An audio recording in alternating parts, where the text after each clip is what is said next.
This is Brent Allen Winters, commonlawyer.com, www.commonlawyer.com, coming at you from the remote hinterlands of the Wabash River Valley, where the hogs, the frogs, and the dogs keep up a racket all night long. Miss Francine, are we on question 70? Number 70, yes. Oh, wow. 70 of 333 questions of the Catechism on the Constitution. Arthur J. Stansbury, 1828. Talking about original intent, that's getting closer to the source, what his understanding of it. I have found some things here I don't agree with, but as I said of Stansbury, he's a Christian man, he's headed in my direction. We're on the same road, our noses are pointing in the same direction, he's right-headed.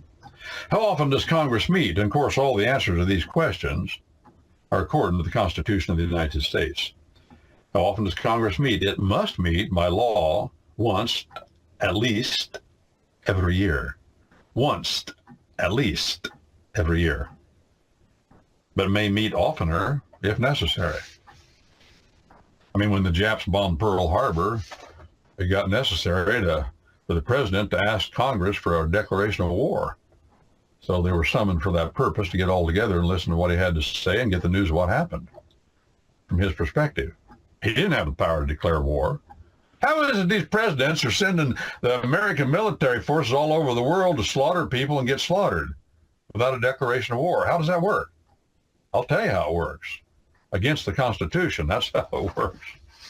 The President of the United States does not have that authority under our Constitution of the United States. Well, why do you think the Constitution is well, the Constitution is expression of the laws of nature, our common law. It is a common law document. It is intensely a common law document. Its doctrines are common law doctrines. It is intensely, as men have said, Whiggish. Whiggish.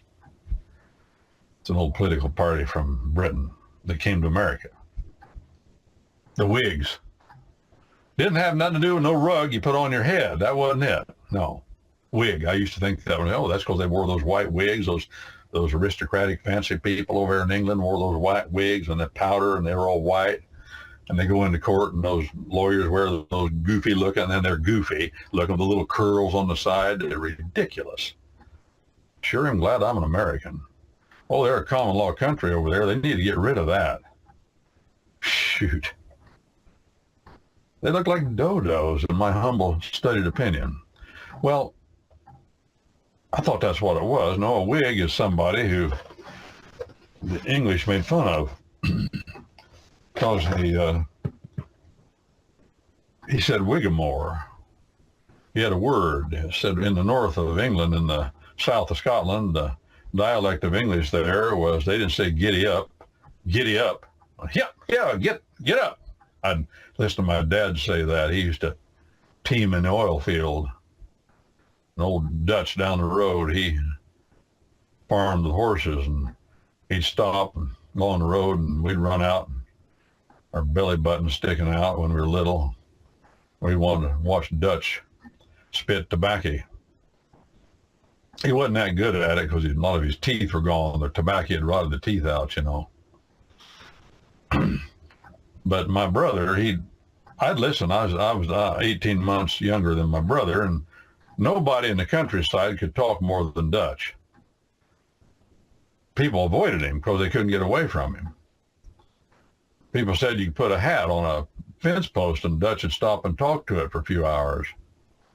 Hobie McFarland lived down the road, went over to Dutch's once, laid out in the ditch and got him a pillow and just said he saw Dutch farming along the road. He pulled his horses up, and Hobie got in the ditch and laid down and said, okay, Dutch, I'm going to see who can go the longest here. I'll just sit here and listen and see how long you can talk. Well, that was a mistake. Listen to him tell the story anyway. Well, my brother, though, could out-talk Dutch even when he was a little kid. And I remember one time we were just little boys, like I say, with our bellies sticking out and running around half naked. We'd run out there and we'd hear him coming because he'd sled his farm implements down the bottom on a sled that he'd drag, the horses would drag. And that made a lot of racket coming down the gravel road. So we'd hear him coming. We'd run out and want to talk to him. Finally, he said, he couldn't get a word in edgewise. My brother trying to outdo him, and he was just a little boy, my brother.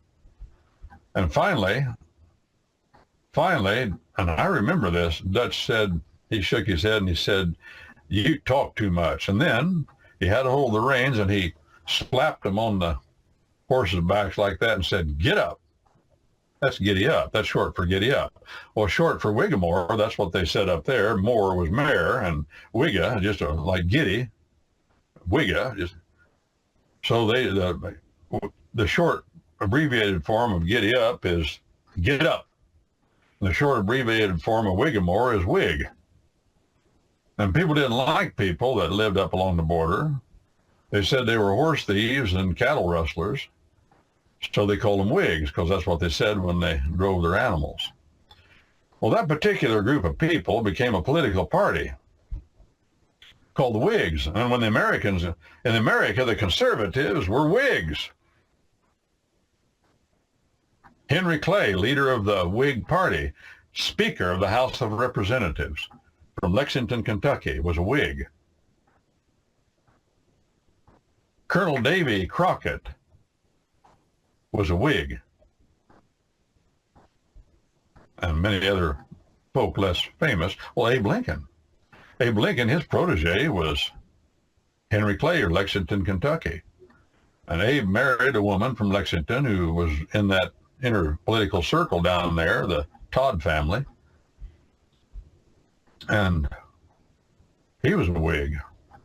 And he was a Whig until the Republican Party was founded in, what was it, in 1859 or 1858 or something. And the Whigs then became Republicans, but the Whigs were the conservatives, the economic conservatives, the religious conservatives. Well, they meet once a year. Is any day fixed for the meeting of Congress? Number 71. Yes, the first Monday in December, but it has power to alter that to some other fixed day. It has power to alter that to some other fixed day. When Congress ceases to meet, it is said to adjourn. You've heard that. I need a motion. Give me a motion for adjournment. And then somebody say, I move to adjourn. I move to adjourn. Do I have a second? Yeah, there's a second. I second that motion.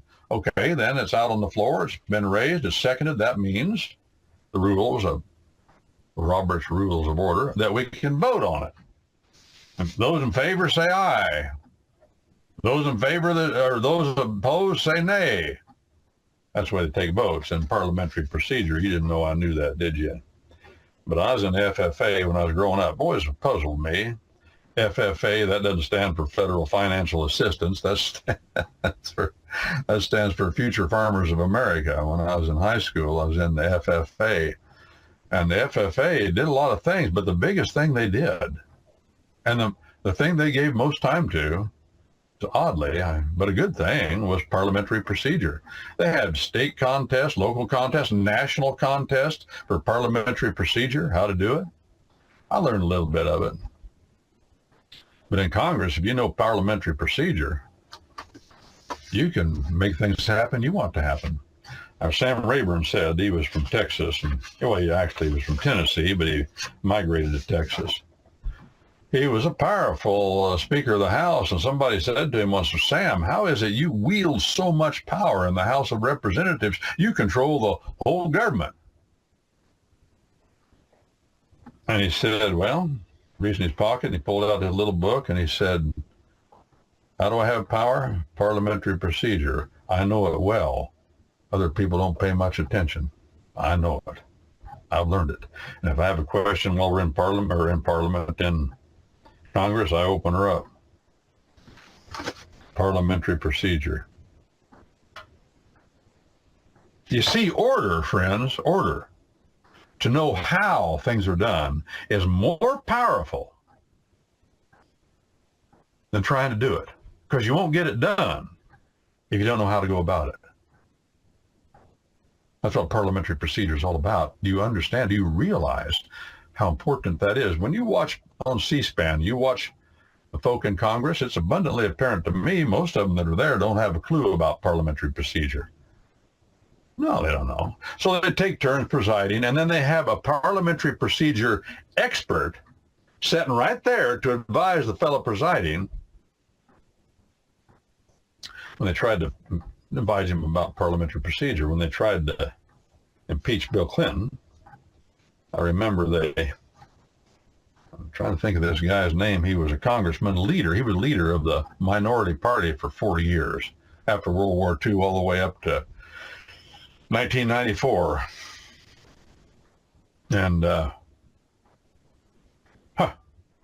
this is politicians. They go out of people's memories so fast. This is a powerful man from around where, in the Midwest. I knew who he was. I even met him. I even talked to him once when I was running for Congress.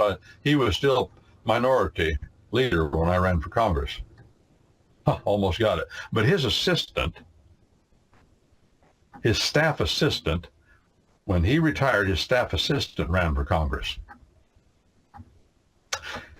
And because he'd been staff assistant, he knew everybody in Congress.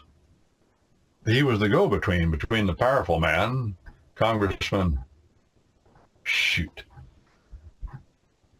the coon to the moon, as they used to say. I don't remember.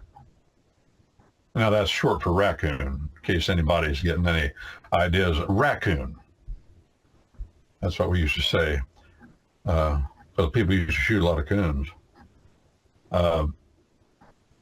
Almost had it. Well, but this fellow that ran, everybody knew him, and so he got in. He knew how to run. He knew politics. He'd been with Congressman, right there, for so many years. He got in. And when it came time to impeach Slick Willie, everybody agreed in the House of Representatives that he should preside because he was so well known and liked. Matter of fact, he was so well liked that he was too well liked. Do you understand what I'm saying? He was nothing but a compromiser, and everybody liked him because he never fought with anybody. Now, he was there for a while. And another fellow, he retired. He got tired of it. His name was Ray LaHood. LaHood. Yeah. He didn't last that long. Then they got this doctor's son in there, and I knew this doctor's son. I'd met him in a trial. Matter of fact,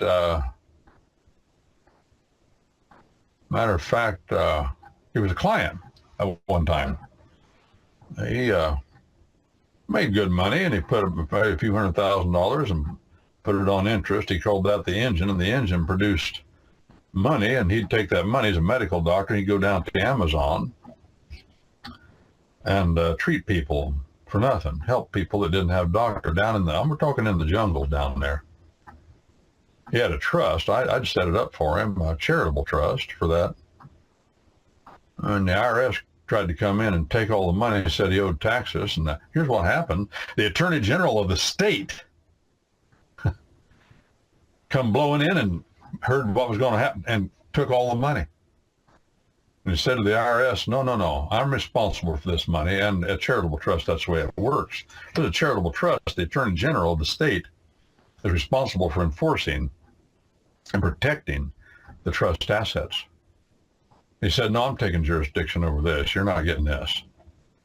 I admired him for that. His name was Ryan. Ryan. Irishman. Fine fella, frankly. Friendly as a day is long. Well, he was liked, and he understood a little bit about parliamentary procedure, and so they let him preside while they tried to impeach Slick Willie. Question number 72. Suppose all the members of the Senate or all the members of the House of Representatives do not attend the meeting. All, A-double-L, nobody shows up. Whoa. Can those who do attend make laws without them? Answer. If more than one half are present, they have in most cases power to do whatever the whole number could have done. Did you hear that? That's called a quorum, of course. If you have a quorum, you can do business, take votes, pass laws. If half of the Congress is there. House of Representatives, more than half are called a majority. Less than half are called a minority. As many as are necessary to do business are called a quorum. Quorum. These are all fancy Latin words. But you got a quorum. The quorum and the majority are the same thing in this case. Now, if the Constitution of the United States says you got to have a 2/3 of supermajority, well, that'd be the quorum. Whatever it says. What it says is a majority. So a majority is a quorum. They can take votes. They can declare war. Half the congressmen assembled, if nobody else shows up, could declare war. Over half, majority. Let's see, what does it say? Yes. More than half is majority. They can declare war, do whatever else has to be done. What use would it be to declare war now? The president seems to declare war himself. Well, I got a personal grudge against this feller, and I'm going to take my army over. I'm going to whoop the pants off of him. That's what George Bush II said. I mean, not with those words. He made it sound copacetic, but it wasn't. Well, he hated my father, so I'm going to take the U.S., like the U.S. Army is his personal tool that he can do what he wants with. That's what he did. Slaughtered about 100,000 of those guys, or those, what country was that? They're all the same to me. I mean, they're all Islamic countries. Isn't it funny? Listen to this. We're teaching a class on Christian nationalism, just to try to understand what it is and why people are complaining, and are we a Christian nation? Answer some of the fundamental questions. And there are Islamic nations on the other side of the world, and Roman Catholic nations, all in by official law, down to South America, Central America. England's a Christian nation by law, as are other nations to varying degrees. They'll get a pass. Nobody complains about them being a Christian nation. You raise that here and say, well, we are a Christian nation, whether you like it or not. We didn't do it. It's just we are. It's not even by official decree. Christianity controls our institutions, our law. No question. Our common law tradition. Remember those two volumes, The Laws of Nature and The Laws of Nature's God? Those are Christian volumes. The first one is unwritten. The second one is written. Christian volumes. If you've got a law that's Christian, it's not Islamic law. We haven't got that. We got Christian law. We think it's important. It's part of our consciousness. We like trial by jury. We just assume that we're going to get it. Where does that come from? The Bible. That's where it comes from. The number 12 comes out of the Bible as an important number pertaining to government. And it's more detailed than that. Well, suppose all of the members of the Senate or all of the members of the House of Representatives do not attend the meeting. Can those who attend make laws? Yes, we just said that. Question 73. Supposing less than one half attend, can they do nothing? Is there nothing they can do if only one half attend and the Constitution requires they have a meeting once a year, or the president under his powers summons them because of some emergency, and only less than half show up? What can the minority that is there do? They have power to send for the others and compel them to attend. What does that mean? That's a fancy Latin word. That means force them to attend by physical force. That's what that means. That means you send the U.S. Marshals out and you get them. I like the English words better. It tells the story. Compel. What does that mean? It means force and threat of force. Force and threat of force. Look, Mr. Congressman, says the U.S. Marshal, you either come with me, we're going to escort you back to D.C. so you can do your duty, or if you don't comply, we're going to handcuff you and shackle you, very humiliating, and take you back. That's called threat of force, to threaten, or force. Force or threat of force, to compel a congressman to cart his carcass to Washington, D.C. and do his duty. Well, we've had that happen. Oh, en masse. When the southern tiers of the states left the Union, they didn't send the congressmen anymore. Well, what happened? Well, the North took the position that they didn't have authority to do that without Congress saying so. See, because if you're going to form a new state or leave the Union, they said, well, no, Congress has to okay this.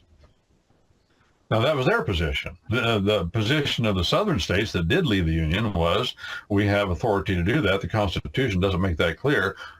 We have the authority to do the same thing our country did from Britain. Well, that was what, and so what did they do? They began to slaughter one another. 4 years later, almost 700,000 young Americans in a country of only about, 30 million, 700,000 slaughtered like animals. It was a no-holds-bar fight. Why? Really what it came down to is this, although that's not talked about a lot, they weren't sending congressmen to Congress. What do? Well, they tried to go after him. That didn't work. Again, the violence just began to escalate, you see.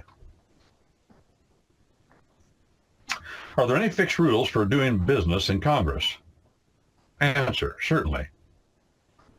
Everything is done by settled rules called rules of order. I talked about that a while ago. You see, it's the how that makes you powerful, my friend. It is the how that makes you powerful, not the what. I'm going to do the right thing, or you better go about it the right way. I'm going to stop him. Okay, you got two choices. You can shoot him, or you can take him to court. Now, what's the right way? Well, unless he's trying to shoot you, the right way is take him to court. I want to get rid of this president. Well, you got two options, according to Ben Franklin. You can shoot him, or you can get him impeached, get Congress to impeach him. We've done that recently. It does work. Put him on the hot pan. Well, if you shoot him, I can guarantee 99.999% the federal marshals are going to come and get you, and then you're going to go to the slammer or the electric chair or the gurney. That's really by lethal injection. You see, the how you do things is more important, really, than the what. We can see right and wrong. Oh, this so-called president we had, but he wasn't president. He was never voted in. I'm not stupid. You know, we have gone stupid in America. That's why people are rebelling, because stupid means, like Solzhenitsyn said when he was in Russia, they knew they were lying. We knew they were lying. And we knew they knew they were lying. We all knew it, but yet almost everybody went along with their lies. That happened in COVID. Don't tell me people didn't know. Don't tell me people don't know that Biden stole the election by such a massive fraud that you can't even calculate it. But people in government are afraid to say it. Don't tell me they don't know. I'm charging them with the knowledge. They know. But they say they don't know. Oh, no, there wasn't voter fraud. No. It's proper to wear a mask. They know that's stupid. We know that's stupid. We know they know, and they know we know that they know. Is there any day fixed for its meeting? 73, yes. 74. Who settles, thank you, what these rules will be? Who settles what these rules of order will be? Who gets to decide the rules of order? The rules for the Senate are made by the Senate. The Senate makes their own rules of order. And by the way, nobody Nobody can tell them how to do it. These are separate. This is common law government, friends. That doesn't mean republic. That means common law. There's a difference. That means separate and co-equal. Separate. No law says any of them have to follow the other one. So they settle their own rules. The rules for the House of Representatives are made by the House of Representatives. If they want to choose Robert's Rules of Order, they can do that. If they don't want to, they can change the rules or get other rules. It's up to them.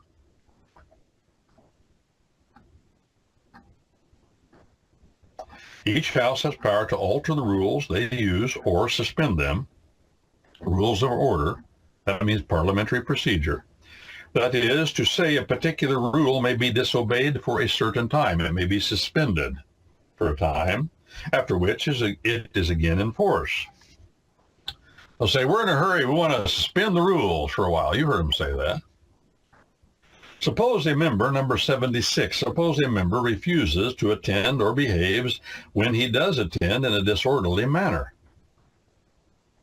He may be punished. Answer, he may be punished in any way the other members think proper. They can throw him out. They can do whatever they want. They can fine him. These are separate and co-equal branches. They can do whatever they want. The Supreme Court of the United States has no say, not even that much, not even a scintilla of a say, how the House of Representatives or the Senate runs their business. Oh, they can say it. They can say whatever they want. Doesn't mean they have to obey. There's no law that says they do. That's a fact, friends. That's why people get upset and they say, well, why is it they're having these hearings? I remember when Justice Thomas was being abused in the United States Senate and wanted to appoint him to the Supreme Court, and they were accusing him of being a sexpert by some woman who was ticked off because he didn't like her and he wouldn't date her. Yeah, that's all it was. She said, they told her, you do this and we'll set you up with a law professor position down in Oklahoma. And they did. What I got to do? All you got to do is say that he said something about a pubic hair on the top of a Coke can. They'll discredit him. We've got to fire the American people up with indignation, so they put the pressure on the senators so they'll vote against him. Oh, it was terrible. Terrible. And people say, well, why don't they use the rule? Don't the rules of evidence govern when they bring evidence in these hearings? And the answer is no, this isn't the judicial branch. If they want the rules of evidence to prevail and be used in the Senate, yeah. Then if they decide they don't want to, no. So it becomes a free-for-all. Nothing but a FaceTime, showboat time for congressmen to get on there and tell people off. Have you ever watched these congressmen question people? Oh, it's kind of fun to watch, but it's nothing but show business. Attempts to demonstrate they can dominate and annihilate somebody. Do some of them need it? Yeah. But I'm telling you something, friends, it doesn't do anything substantive as a matter of law. It's just verbal abuse, railing on people. If you want to get rid of them, vote against them. That's doing something. But see, in these political branches of government, as we say, the Republican branch, that has majority rule, in that branch, it's a circus. It's Clownville. It's like living in California, Clown Town. Why? Wasn't my responsibility to make sure the fire hydrants had water, but you're the fire chief. Aren't you supposed to test these things once in a while? And no, well, no, that's not my responsibility. But the damage of the fires amounted to billions of dollars. Well, that's not my responsibility. I'm just supposed to go out there and hold the hoses. That's Clown Town, friends. And California is Clown Town. Get out while you can if you're there. I say that with no hesitation. Again,